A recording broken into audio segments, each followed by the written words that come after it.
咱头早甲各位报告讲啊，咱时间太多群吼，咱南部不是对的太多群，请群啊做专攻偌收吼，当然这是其中的一种请法子，哦，但是专攻偌收。那么因这门的这个请群叫做河边万地，河边万地，哦。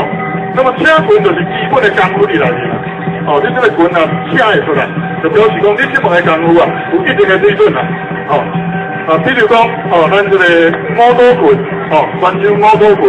因为叫做十步头，厦门五刀群叫做八步头，那么真正等下咱看这个，黄王燕老师因的这个村落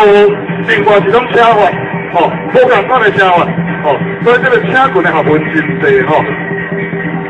多，哇，来，这边看，明天，杨先生老师，来。这个话呢，这个因为这个英村黄龙镇黄校长连辉泰，来大家鼓掌鼓励来，这个连辉泰。